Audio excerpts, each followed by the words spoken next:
30년을 함께 해온 우정이 단 한 끼 식사 앞에서 허무하게 무너져 내릴 줄 저는 정말 상상조차 하지 못했습니다. 여러분 안녕하세요.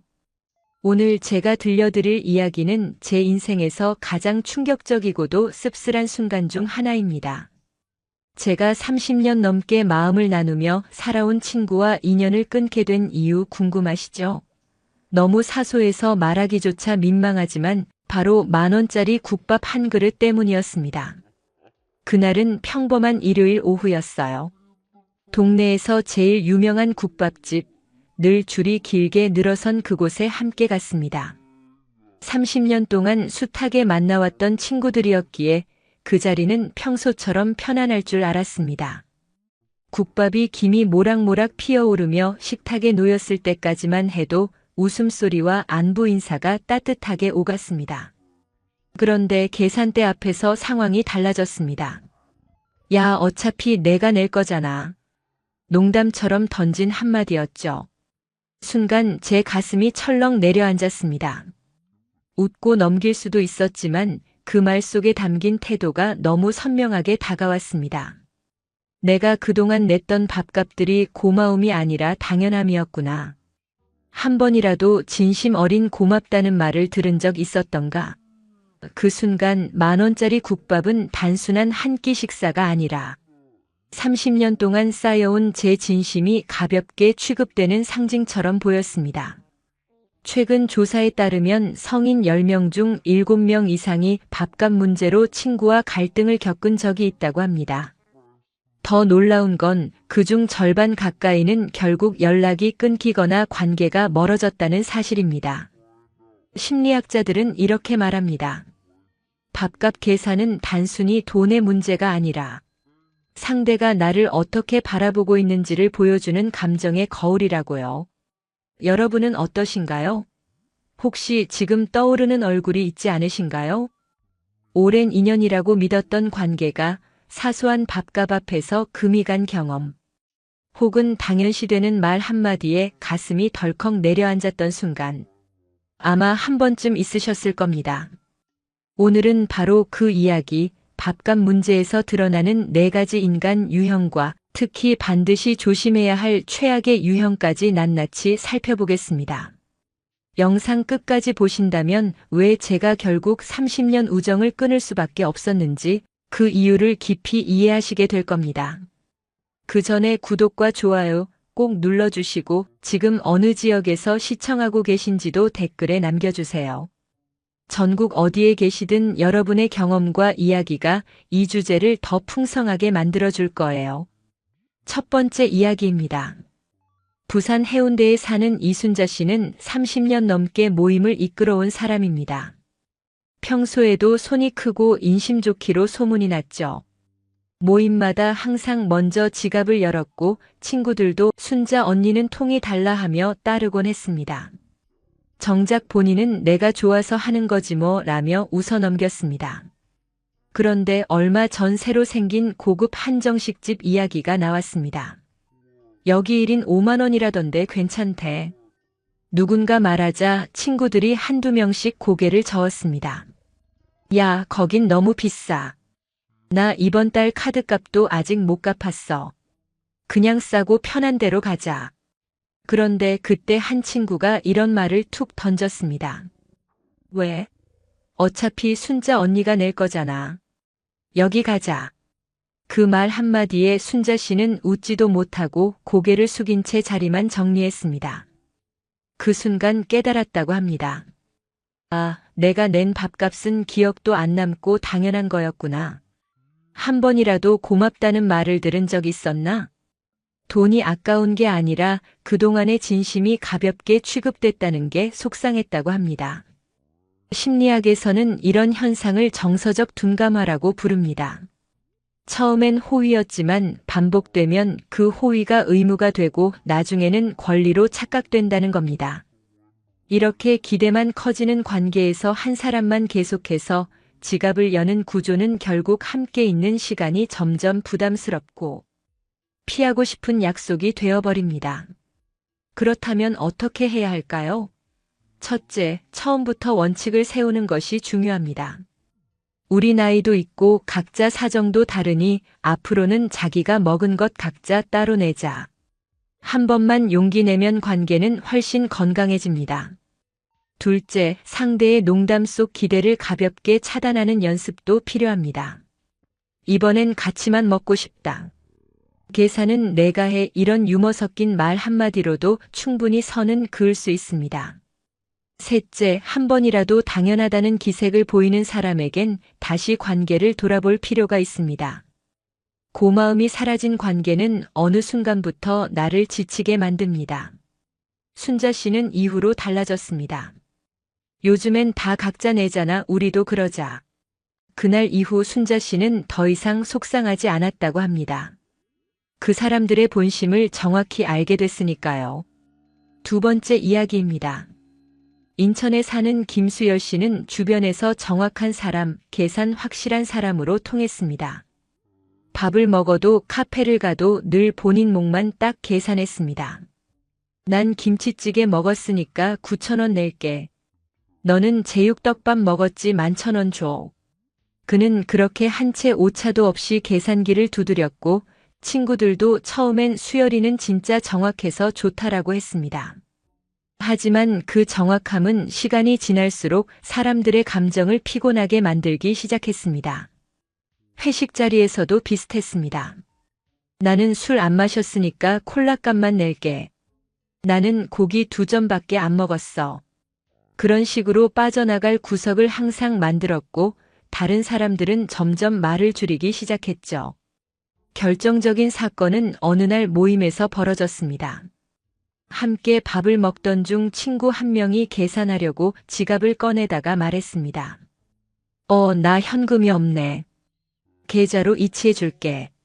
다른 친구는 웃으며 괜찮아, 내가 낼게 하며 넘어가려 했는데 수열 씨가 이렇게 말한 겁니다. 그럼 너 지금 이체해, 정확히 11,500원이야. 수수료 빠지지 않게 보내. 분위기가 싸했습니다. 친구는 당황했고 옆에 있던 사람들도 서로 눈치를 보기 시작했죠. 그날 이후로 수열이랑 밥 먹기 좀 피곤하다는 말이 친구들 입에서 자연스럽게 나왔습니다. 며칠 뒤 다른 친구가 조심스럽게 수열 씨에게 말했습니다. 가끔은 계산보다 사람이 먼저야. 한 번쯤은 그냥 괜찮다 해도 되지 않겠어? 수열 씨는 아무 말도 하지 않았지만 그 이후 모임에 더는 모습을 보이지 않았습니다. 심리학자 애덤 그랜트는 사람을 3가지 유형으로 나눈다고 합니다. 기버 베푸는 사람, 맺혀 주고받는 균형을 중시하는 사람. 테이커 받기만 하는 사람은 매처럼 보였지만 사실은 테이커의 모습에 가까웠습니다. 자신은 손해 안 보려는 마음이 컸고 그 정확함은 결국 사람들을 밀어냈습니다.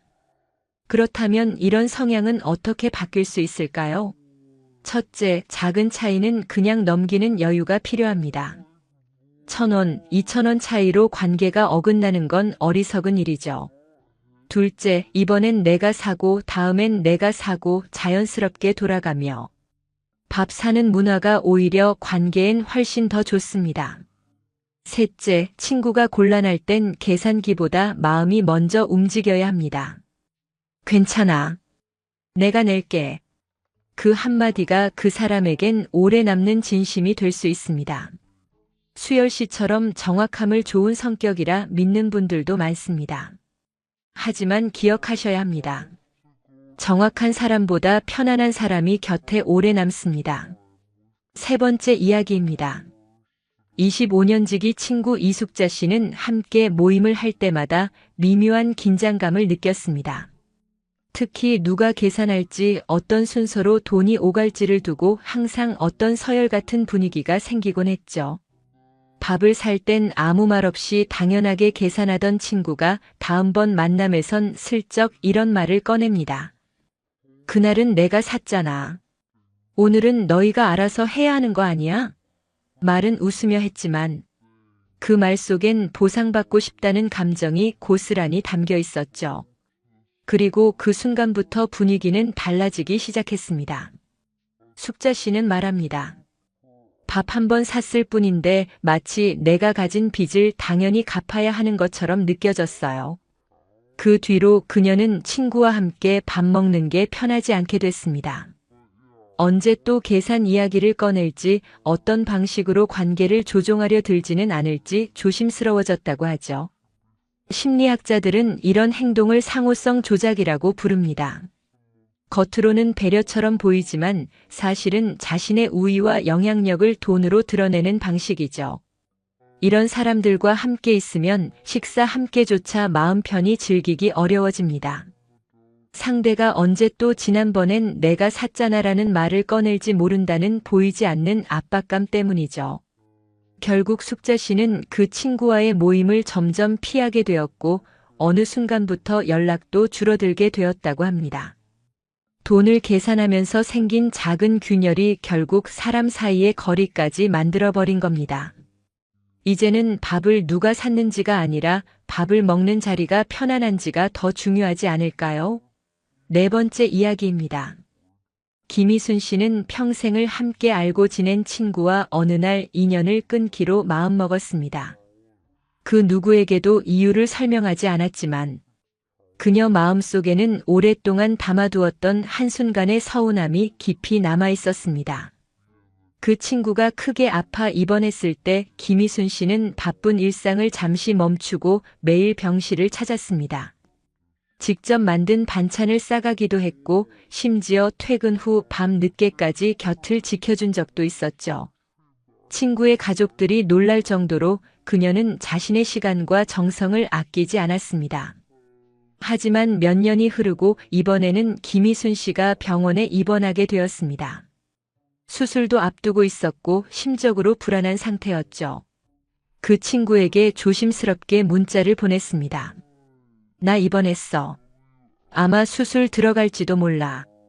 그녀는 위로의 한마디 아니면 그냥 괜찮아라는 말이라도 듣고 싶었습니다. 그런데 돌아온 대답은 단 한 줄이었습니다. 어우, 바빠서 못 갈 것 같아. 어차피 뭐 병실에 가도 할 말 없잖아. 나중에 퇴원하면 밥이나 한번 같이 먹자.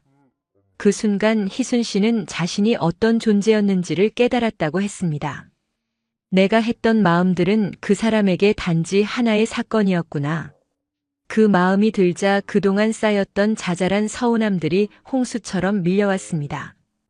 심리학자들은 이런 관계를 정서적 비대칭 관계라고 설명합니다. 한쪽은 진심을 주며 관계를 쌓고 있지만 다른 한쪽은 그 진심을 거래나 의무처럼 느낀다는 겁니다. 이때 생기는 감정의 불균형은 결국 관계를 필요하게 만들고 기억이 상처로 남게 되죠. 희순 씨는 그날 이후 그 친구에게 먼저 연락하지 않았습니다. 초대가 와도 가지 않았고 안부 인사도 그저 짧게 넘겼어요. 그리고 그렇게 평생의 우정은 점점 멀어졌습니다. 우정이든 가족이든 관계는 서로 기억해주는 온도에서 유지됩니다. 받기만 하는 사람은 그 온도를 가늠하지 못합니다. 그리고 어느 순간 그 따뜻했던 관계가 차갑게 식어버린 이유를 끝내 알지 못합니다. 여러분은 어떤가요? 혹시 지금 떠오르는 사람이 있다면 그 관계에서 여러분은 지나치게 주는 사람이 아니었는지 한번 돌아보셔야 할지도 모릅니다. 우정은 결국 얼마나 오래 지냈느냐보다 서로를 어떻게 대했느냐가 더 중요합니다. 30년을 함께한 사이라도 배려가 사라지고 당연함만 쌓이면 그 관계는 어느 날 아무렇지 않게 무너져 버립니다. 사소한 밥과 작은 표현 하나가 그 사람의 진심을 보여주는 순간이 되기도 합니다. 혹시 지금 떠오르는 친구가 있다면 내가 일방적으로 주고만 있지는 않았는지, 반대로 받기만 하고 있지는 않았는지 한번 돌아보시길 바랍니다. 관계는 거창한 말보다 작은 행동에서 무너지고 작은 배려에서 다시 살아납니다. 오늘 이 영상이 여러분께 소중한 관계를 지켜낼 지혜가 되길 바랍니다. 지금까지 저는 황금노후의 김수연이었습니다.